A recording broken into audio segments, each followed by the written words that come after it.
In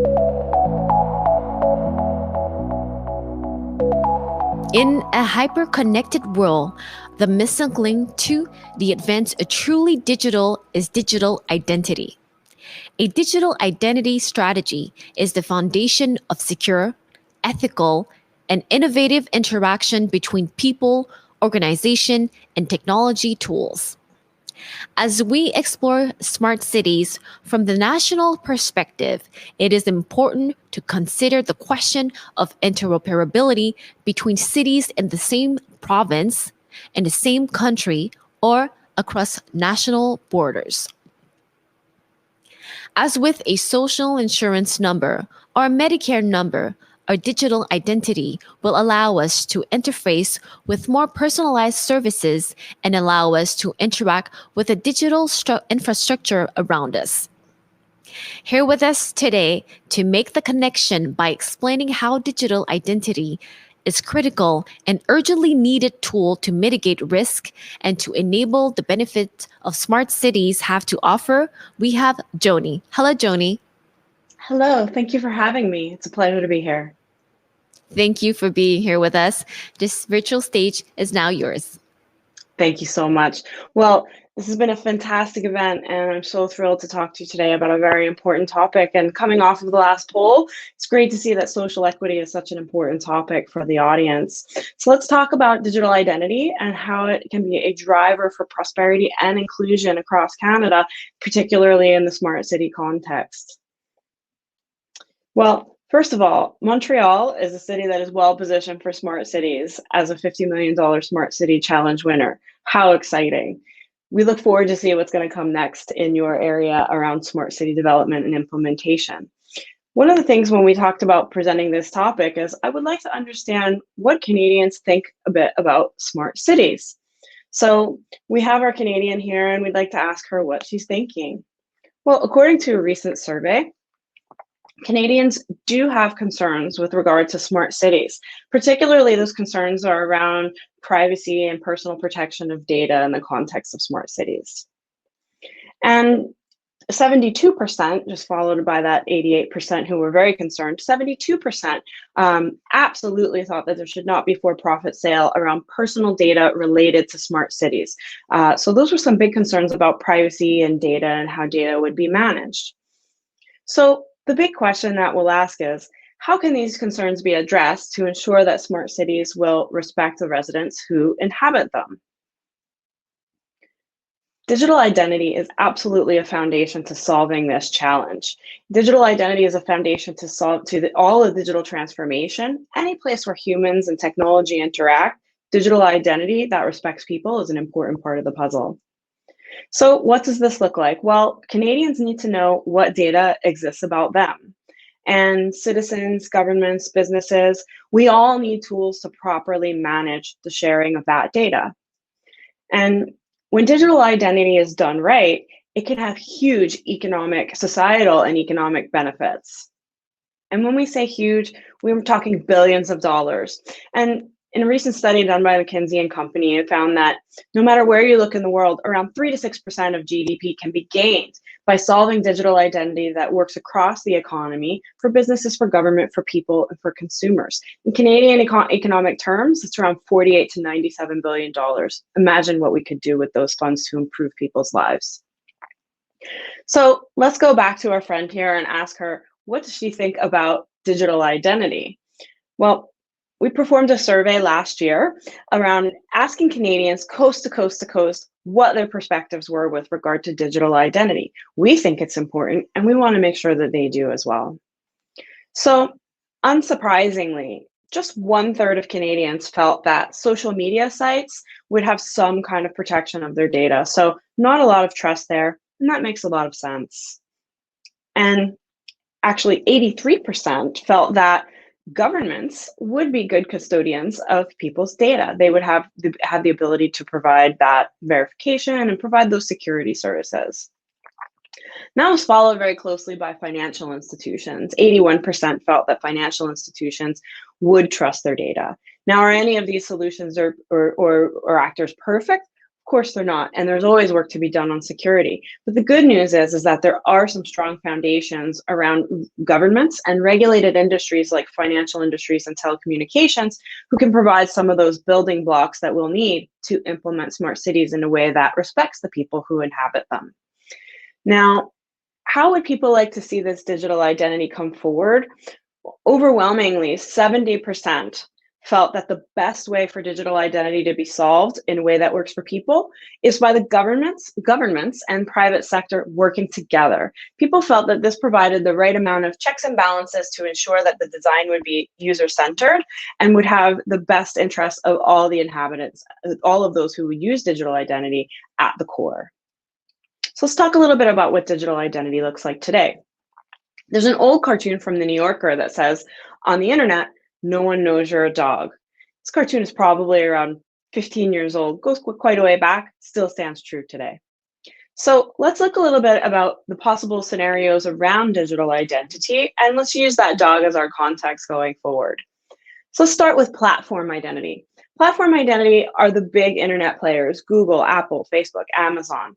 And in the context of how identity is done in the large platforms, well, on the internet, still, no one knows that you're a dog. So not a lot of verification there, and also not a lot of control or influence as to how those tech giants will move forward. And the second scenario is around operator networks. And when we say operator networks, you can think about networks like the payment network, Interac, the credit networks, Visa and MasterCard, or even telecommunications networks like 5G, for example. And so in this ecosystem, there are much more checks and balances. And so this dog would say, how can you be a dog if you've actually got a bank account and a mobile phone? So we've got a little bit more verification and some more rules of the road for how these networks will operate with regard to identity. And so let's talk a little bit about self-sovereign identity. And in self-sovereign identity, now it's a distributed ecosystem, and you can actually provide proof that you're a dog. This is one of the newer models of how identity is moving forward. And then finally, we have open APIs. Open APIs are more around the collection of data, not necessarily proportionality of how people interact there. And so if we think about that dog in the open API space, it's more about, we don't know if you're a dog, but we sure can see that you like doggy treats. So these are four models that we see emerging and existing across the Canadian landscape for how digital identity will be implemented. But how do we ensure that identity will respect citizens and consumers? Well, there's been a lot of work that's been done in this space, and here comes the PanCanadian Trust Framework. This is a framework that has security, efficiency, and economic benefits as its foundation. It's led by our organization, the Digital ID and Authentication Council of Canada, where we lead a collaboration of public and private sector actors with strong international input and by working in the open to help connect all of the best that each of these actors has to offer and ensure that we do have interoperability that is user-centered in design. And what that framework looks like is, well, basically we all need a way to communicate with each other, a model, a glossary, and then we have different functions. So think about how you would log in, how you would get notice about information, whether that would be collected or shared, and how you would provide consent or not to that information. So a number of features and structures here, but most importantly, the work in the PanCanadian Trust Framework has privacy embedded into each component. So privacy cannot be compromised, and that's a foundational element to all of this work. Now, what does this model look like in practice? Well, think about you being at the center. You can use your smart device, and data requesters can ask you to verify some information, and you can choose which organization should verify it. Maybe you'd like the government to verify a piece of information. Maybe you'd like your bank to verify a piece of information. This is very similar to what you do in the real world today when you might bring in an ID card, a utility bill. Very similar, but in the data ecosystem, and ensuring that tracking and privacy, that tracking can't be done, and that privacy is the topmost priority.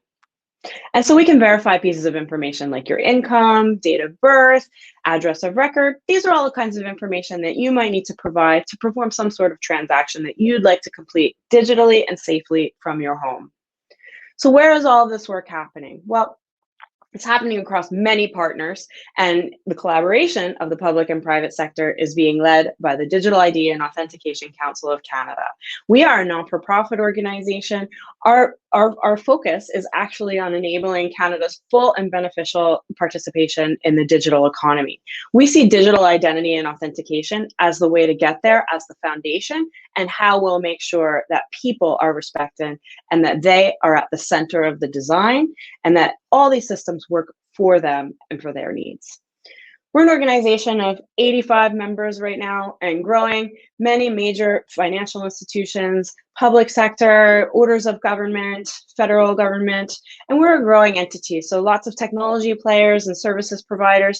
And we think that this collaboration is absolutely important to ensure that smart cities can go forward in a way that respects people and is designed for people. So, if you'd like to get more involved and understand more about the Pan-Canadian Trust Framework, how it can help your organization, how you can learn more about this exciting space, and how it will help to make sure that smart cities provide equity, prosperity, and inclusion for everyone who inhabits them, we would absolutely invite you to join us in this important conversation in the DIACC. Thank you so much for your time. Thank you very much, Joni. We have questions from the public. Will is asking, is there a team involved in the digital identity for children or teenagers? Yeah, absolutely. There has to be a major education component in terms of digital identity. This has to start in the schools early and all the way through an academic study, and so someone can have the ability to have a multidisciplinary degree in these kinds of topics that focus on technology, usability, data protection. So we are doing education work in the DIACC with many partners. There's absolutely work that has to be done to educate children, teenagers, and seniors, and everyone in society about how these systems work so that they can make good decisions and be better actors in these systems, and they can know what to demand from the public and private sectors. Thank you. Another question that we have is, will we have a first Pan-Canadian model of digital identity? We will, and we have the first version of the Pan-Canadian Trust Framework. Some things that is exciting about digital identity is it actually is one of those kinds of topics that is bound to Canadian Confederation. And so digital identity from a legal perspective starts at the root of your province that you're born in. So we have to have a cooperative approach. And if you're an immigrant, such as myself, my route starts with the federal government and my permanent resident card. So the way forward for digital identity does require collaboration, and we're seeing so many exciting projects coming forward at the provincial level, at the federal level, and in the private sector. And the good news here is that all of these actors are working together to ensure that this will work around you and with your benefits at the center of the design. Another question is, what will happen to the people that are not used with the technology? Absolutely, a very important question. So we need to have good data on who has access to the technology and who doesn't. And we should also talk about high-speed internet access as well in terms of infrastructure across Canada. So these are important foundational building blocks. We need to be able to subsidize and provide equipment in the cases where people don't have it. But the other way that we can think about this is that even if we can move 50%, 80% of the population to fully digital channels, well, then those people who do require the in-person visits when COVID is passed, those people who do need to use the telephone, they'll be able to have access to those telephone services and even better services with agents. So we'll be able to load balance. We can't leave anyone behind. And then those who actually don't have the digital services, we have to be able to bring them on board, but they'll still have those analog services available, and the balance will be loaded, so they'll have even more opportunity to work with agents. A question that I have is, do you think that the digital identity area will change or model the future of work? 100%, and we're already seeing that. I saw another recent McKinsey study. I've heard people saying that we've moved forward on digital 5 years in the time that the pandemic has taken place. I've seen an even more recent study that said 7 years. Digital identity, we used to talk about it as a convenience, as about something that would be good to have and provide efficiency and reduce fraud.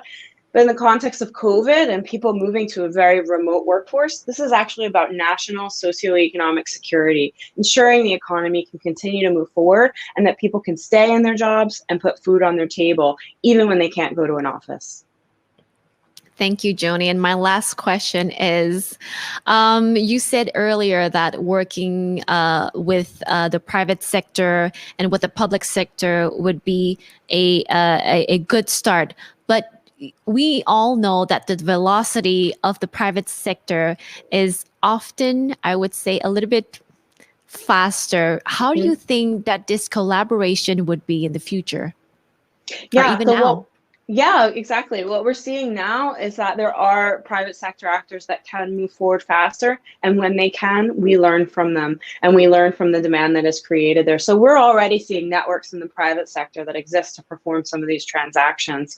We're seeing public sector moving faster as well. There are different rates of speed. So what's important is that we open the space for innovation safely and pragmatically for the innovators who can move fast, and that we take those learnings and we feed them into the longer term strategy for those who aren't able to move as fast. Sometimes the larger organizations, sometimes the public sector organizations, but that's not to say that they can't move fast either. So we have to have a learning process for those who can move fast and those who need to take some more time in the work that they do. Bringing this conversation into one space is a big piece of that puzzle to helping us all move forward together. Thank you very much, Joni, for your time. I see that you've put at my DIACC or at Joni Brennan. Is it your Twitter, your Facebook, LinkedIn, Instagram? These are Twitters. My DIACC is our Twitter handle, so please reach out to us there. And at Joni Brennan is my Twitter handle as well. I'm also on LinkedIn. You can find us in those platforms as well. We'd love to connect. So please join the conversation. We need to hear your perspectives. Thank you very much.